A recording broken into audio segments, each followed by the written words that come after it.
So obviously we're here to ask questions about a plethora of things, but Yes. we're going to commence by showing like what we've got with us at the moment.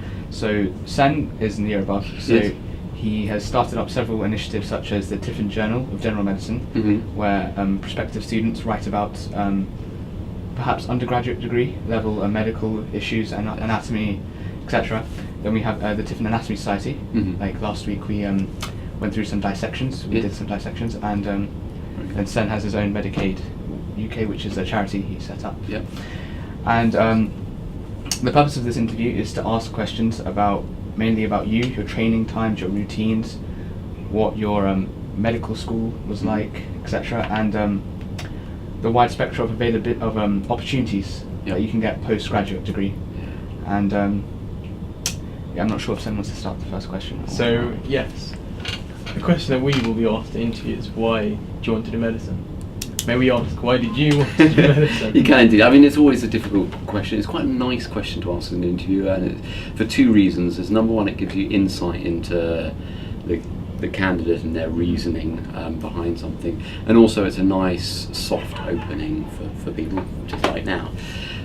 So the reason I went into medicine is that I was always interested in trying to understand how the body works, and I remember as a little child looking through some of those pop-up books. Remember the pop-up books that you have, and they've got the lungs there and they've got the abdominal organs there, and you can open them up and they're 3D. And I remember thinking, well, what's around the abdominal organs? What is it air inside there? Do you have liver and then air and then stomach, etc.? And it was just questions like that. So I got quite, that was essentially one of the main questions I had, was what was around the abdominal organs. And I didn't have Wikipedia in those days to easily Google it, but that was, understanding how the body worked was the reason that I went into medicine, essentially. Medicine, as well as it being an excellent degree, and if you ever decided to do anything else, then you're, it's something great to fall back on. Sure. Right, and having attended Imperial College London, where you did your intercalated BSc and of course medical degree, and since we're both prospective medical students, could you perhaps tell us what you found particularly and most notably enjoyable or beneficial about the Imperial College training experience? I mean, great college, and internationally regarded as one of the best top colleges in the world, particularly for medicine, and it's brilliant on so many different levels. Number one, academically, which is why you're going there. You have not only fantastic facilities, but also it's tied in with some of the best teaching hospitals in the country.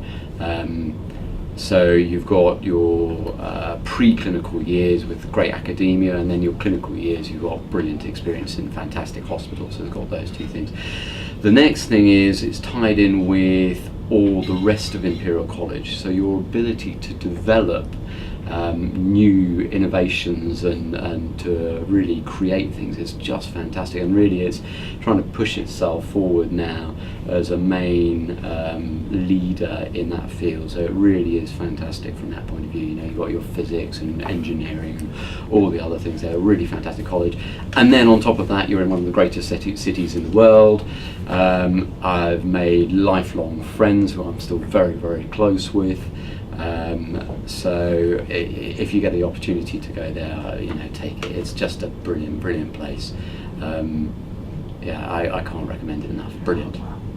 Do you have lots of research opportunities, don't you? Yeah, you've got lots and lots of research, and even more nowadays. When I started, it was Imperial College was just in its just starting. So Imperial College Medicine was just starting, but really the opportunities there for research and academia just excellent. So have you heard of the Robert Steiner unit? Yes. I was spent some time there, and their facilities are absolutely fantastic. Yeah, I mean, really, it was astounding. And then if you wanted to walk around, you go to Hyde Park and the Science Museum and everything else on your doorstep. It just is a wonderful place. It's a big choice, Oxford or London. And and if you have to, you could always choose Oxford and then move to London for your clinical years. But I just think preclinical, just excellent. Really is brilliant. Oh wow, okay. I'm going to cut right to the chase here, but what made you pick neurology and neuroscience during your medical? Good question. So I'm a neurosurgeon. But that's exactly the right question, because, as I said, my reasoning for going into medicine is almost exactly the same reason for going into neurosurgery, but as you put it, neurology and neuroscience, because that's what I really loved. So actually, a lot of my questions about how the body worked were answered pretty early on. I mean, obviously, at the end of it all comes down to biochemistry and physics and atoms and all the rest of it, but on a global scale, a lot of how the body works we understand. And I began to be fascinated on how the mind works, and that's really what took me into neuroscience, was how the mind works. So I kind of answered my main questions about how the body works, and the next question for me was how the mind worked, and that's really what took me into neuroscience. And then I considered neurology or neurosurgery, neurophysiology, neuroradiology. There are certain aspects to my personality. I like to get answers. I like to. I'm a doer, so I like to, try and help people. I like to find solutions, and I love theatres. So a lot of those led me into neurosurgery rather than to neurology or neurophysiology and all those other things. But it is exactly right the way you phrased it. Okay. Whilst at medical school, did they give you a lot of opportunities to see surgery and research? Yes. So I did a neuroscience BSc in my third year. Just the opportunities were fantastic. Right. Just fantastic. And so I was involved in, back when I did medical school. This is one thing for you guys to learn, is how bright and excellent you are. So I remember being in medical school, and we were taught very, didactically, that the thought process then was that neurons do not regenerate. And I was thinking, hang on a sec, every single other cell in the body regenerates, and you're saying that none of the nerve cells in the brain regenerate and none of the supportive tissues in the cell regenerate? That cannot be right. And so I got the opportunity to do research in something called an oligodendroglial cells, which are basically the insulating cells around nerve cells in the brain and the neural tissue, which are affected in MS and so forth. And sure enough, we showed that they do actually regenerate, and there is these. You just have fantastic opportunities. So take everything that you're told with a pinch of salt, and believe in yourself and believe in your beliefs, and you'll go far. You'll go far. And talking of opportunities, and especially for our readers who are quite intrigued, what a postgraduate of medical school, what international opportunities do doctors have? Because obviously, correct me if I'm wrong, I read up you went to Montreal? Yes, so I had the opportunity there, and I also went to Sydney. Yes. So I did my fellowship in Sydney. Essentially, it is a great degree. So yes, you can go into medicine, but you could leave medicine. It's hard because it's such a fantastic subject to do, but people do, and you can go into business, and you can go into absolutely anything, and you can use your skills around the world. So the difference between medicine and, let's say, law is that you have the law, you've got international law, but basically you've got law in this country, and then France will have a different law, America has a different law, Australia has a different law, and yes, your skills are transferable, but medicine, people are people wherever you are. So you can go on to Médecins Sans Frontières and you can treat someone in Azerbaijan or down in Liberia, or you can go to America, or you can go to Australia, and people still have the same bodies. The diseases may be slightly different, but it's a great degree that you can go anywhere in the world with. You really can, and particularly if you have the opportunity to be trained in somewhere like Oxford or London. There isn't a place in the world that doesn't regard that highly. So you'll be highly regarded. I noticed that many surgeons do spend some time abroad. Yes. What were the benefits of spending time abroad? I think that it's always important, whatever you do, to get a broad experience. Okay. So because it teaches you that there is not one way of thinking, that there are other ways of doing things. And what you see is that there are institutes in whatever you work in. If you work in science, if you work in art, if you work in literature, whatever you work in, there are institutional cultures. And so if you move out of those institutions, and even within nationally you have one culture versus somewhere else, you get more, it broadens your horizons and broadens your ability to think laterally and to see what other opportunities there are in the world and other ways of treating things in my career. So it really does expands your horizons. So it enables you to think I think truer. It gives you a truer kind of vision of the world and what you're dealing with. That's my belief. And it brings a bit of change into your life as well. Yes, absolutely. And changes. It's always good. Wow. It's always good. That's great. What part of surgery, if there is one, takes like the greatest toll on you mentally, physically, emotionally? It's a very good question, and I think that what people often think about is, when you're doing long surgery and you're concentrating for a long time, but actually it's not the hardest part of the job. The hardest part of the job is the decision making. Taking all of your experience and your knowledge for that person and to understand that person's needs and what's right for that person. Because essentially there's no way of telling the future for one individual, and you can have all the literature in the world and all the knowledge in the world, but you really don't know the future for one individual. And so essentially what you learn with experience is to be able to amalgamate all the information you have and to use that to try and tailor your treatment for your patient in front of you. And so that, your decision making is the hardest thing, but it's what I enjoy. It's the enjoyable part of it. Yes, and as I did some research about your training and specialities, you cover a wide spectrum of things: neurosurgery, neurology, stroke, vascular neurosurgery, for example. Which and what about that service do you enjoy the most? It's a very good question. So the vast majority of my work, as I've said, is spinal work. The vast majority of spinal work, because that's the most common thing. So back pain, leg pain, arm pain are the most common things. And it's an absolute privilege to be able to look after people and have the skills to be able to diagnose the problem and then be able to get them better. And it's an absolute privilege. But at the same time, we have that variety, and I specialise as well in brain tumour surgery and vascular neurosurgery, so in cranial surgery as well. And that is just fascinating, absolutely fascinating. And again, to be able to improve people's quality of life, extend their life expectancy, and at the same time to further my understanding of how the mind works and take that all into account. It's a beautiful privilege. It really is. It really is. And and again, to see the truth of the world around you. We're very closed or protected, I suppose is the right word, in our culture at the moment, in particular in the Western world, from sickness and illness. And you don't see that, as you go around your everyday life. And it really is a privilege to be able to understand that, we're very fortunate. The well out there are very, very fortunate, and to be able to look after people and get them better is a real privilege. It's a great, great career, I have to say. Great career. So you mentioned that as a neurosurgeon, there are a lot of responsibilities that you have. Yeah. Could you possibly say or tell us what your role entails, as well as surgery? So lots of aspects. So if I break it down into the clinical aspect, the academic aspect, and the managerial aspect, are broadly those three aspects. So the clinical aspect is obviously seeing patients and looking after them and getting them better.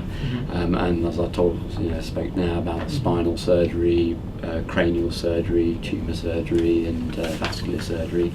And a proportion of that time, probably half of that time, is actually consultation and seeing people and explaining their diagnosis to them and telling them about the various treatment options and so forth. And then probably another half of it is actually operating and so forth, and looking after them on the wards and after and before their operations. And that's the clinical aspect of it. And then you have your academia, so research and your teaching, research, all of that aspect of it, and then the managerial aspect of it, so you're making sure that everything for your patient pathways, as we call them, flow through the hospital, that they've got access to the facilities that they need, and looking at a more broader spectrum of what the patient's needs are and so forth. So lots of different aspects to the job, but It must be very busy. yes, keeps you on your toes. Right, and Do you feel, as a very knowledgeable person in your field, and having practically reached the peak of your career, that the studying process of having to learn and absorb knowledge is still evident and part of your life? Yes, absolutely. That's the whole point of doing this.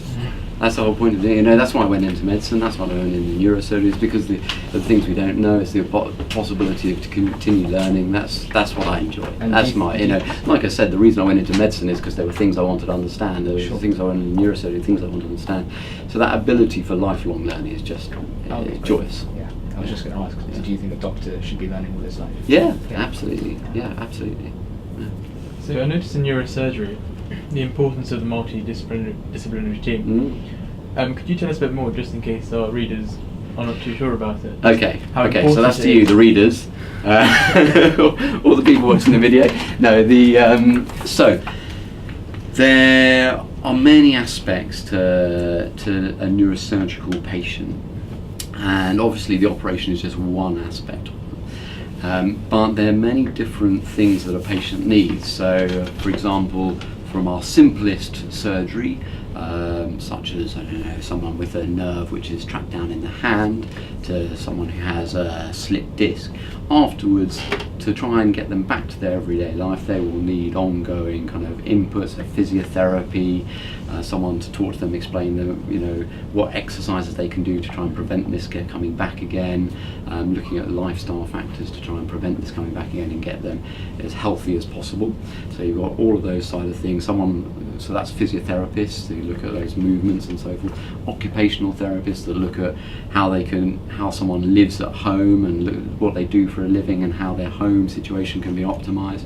We deal with neurologists who also work very closely with other conditions, so things that need tablets to be treating them or other injections to treat them. We work with cancer specialists, oncologists, so that after we take out someone's brain tumour, if they need further ongoing chemotherapy or radiotherapy.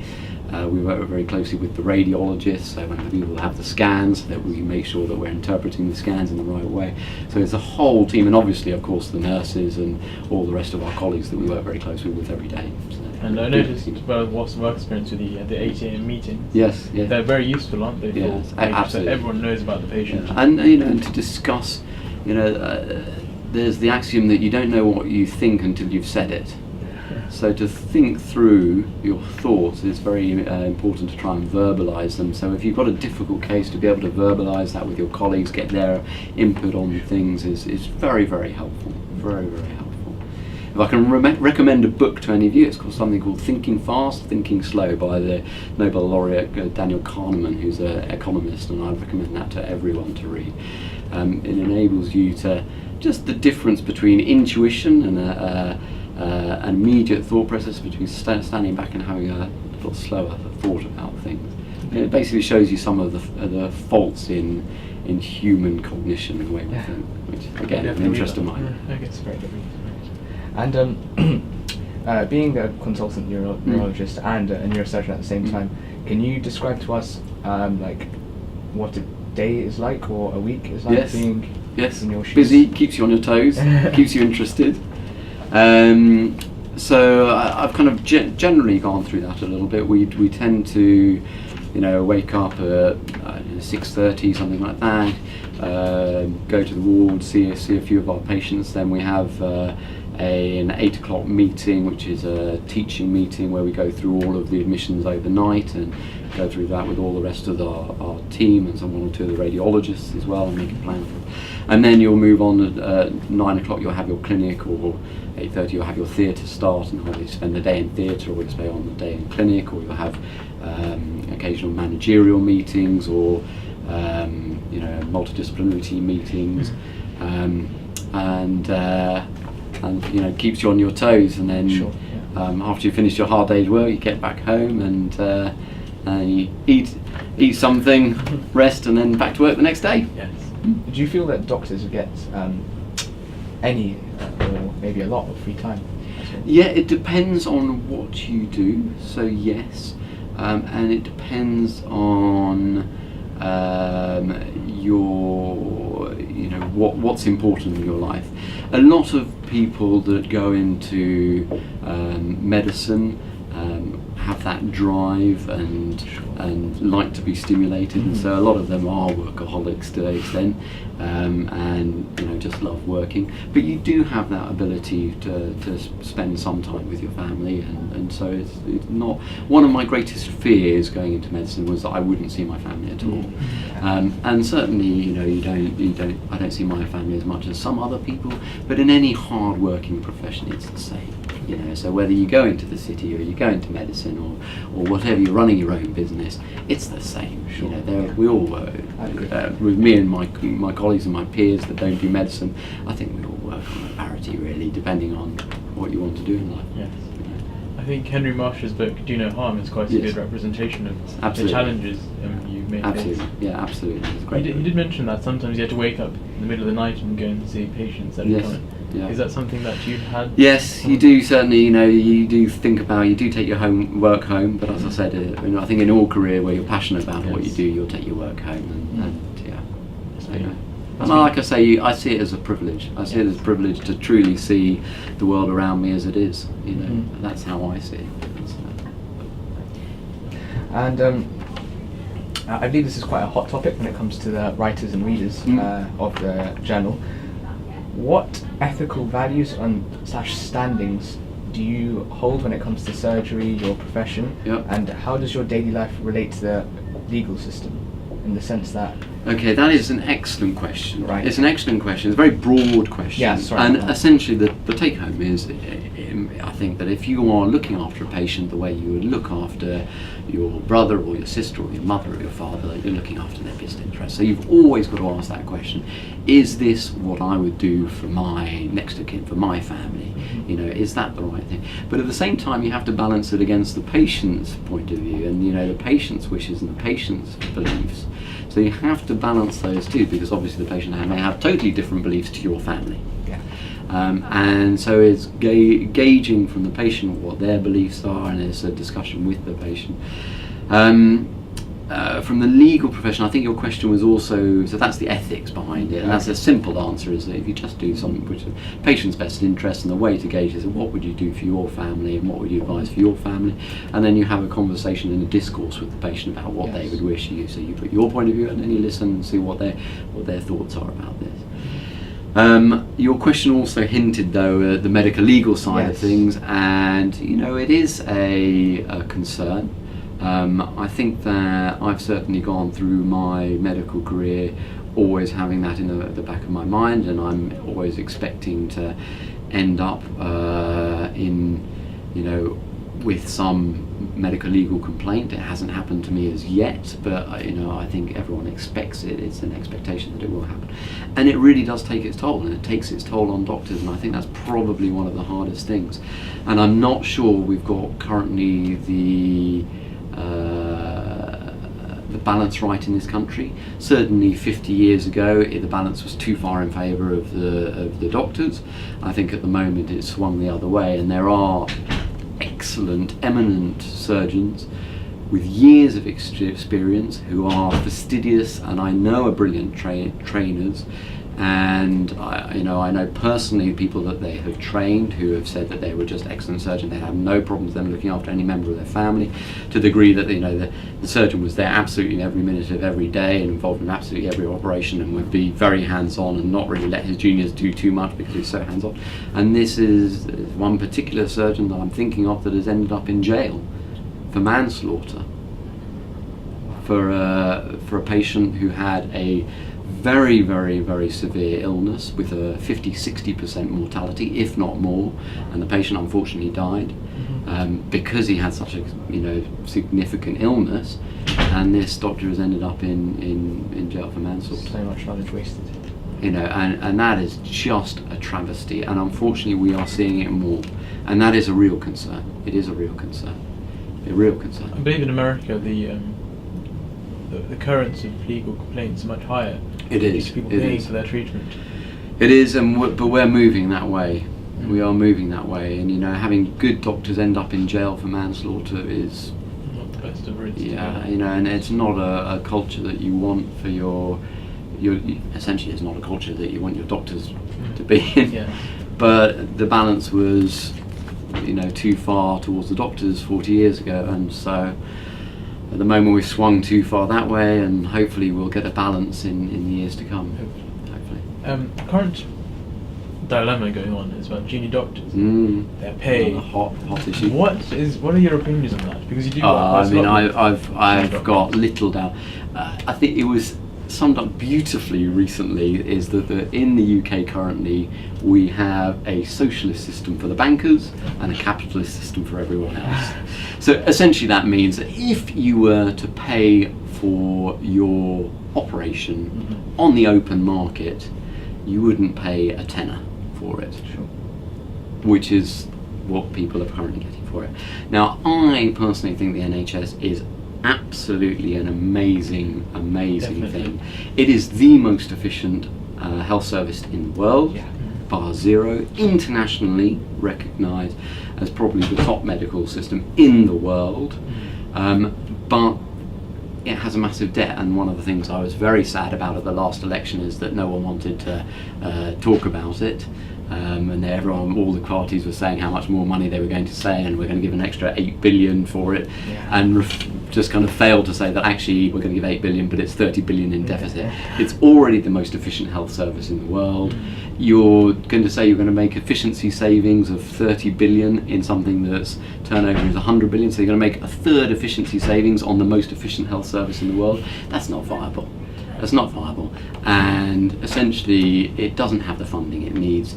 The politicians can't say that to the public because they're not going to get voted in.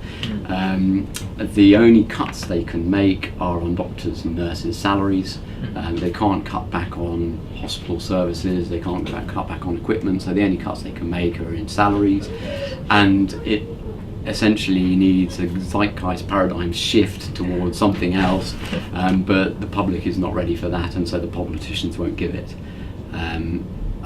Personally, if I was going to run a health service, I've been in Australia and that's how I'd run it. So they've got an excellent public health service in Australia, and they've also got a good private system where you have rebates for insurance, so if anyone earns over 50,000 Australian dollars, so over 25,000 British pounds, so that's your tube drivers and so forth, there's a benefit to having insurance, and that means that the money is coming into the system, and that you're able to fund the public system appropriately. But the British public are not ready for that yet because they see it as privatisation of the NHS. They don't want to pay for things twice, and so we're not there yet. Would you consider free healthcare would you consider the public thinking of free healthcare as a right in this country? Yes, I think it is. I think it's a privilege. Yeah, it is a privilege. It is a privilege, but I think that we can't lose free healthcare at the point of delivery. I would hate to work in America where you have people that aren't treated appropriately because they don't have insurance and don't have enough money. Exactly. That is awful, and I think that's absolutely despicable. Personally, I would hate. I love the NHS and I want to protect it. It's quite hard, but we can't do that yet because we haven't got the money for it, and no one. We can't afford it at the moment, but the public and the politicians aren't ready for that discussion yet. I can understand this is perhaps a really broad question, so take your tangent as you do. Can you let our readers know what is the most rewarding thing about being a neurosurgeon? Yeah, I mean, I've already said it. It's looking after, it's looking after the patients. It really is the privilege of being able to look after patients and to explain to them, what's wrong, what's happening, and to make them better. It really is absolutely a privilege, as well as my academic, fulfilling my academic interests in understanding how, pathophysiology of disease, of spinal conditions, of the way the mind works. It's amazing. It's amazing. Have you got any more questions? One last question, yes. You are a surgeon. Would you recommend, and why would you recommend that fellow aspiring medical students go into surgery and not into research or be a physician? Oh, I don't think there's a right or a wrong. I think you do whatever is right for you.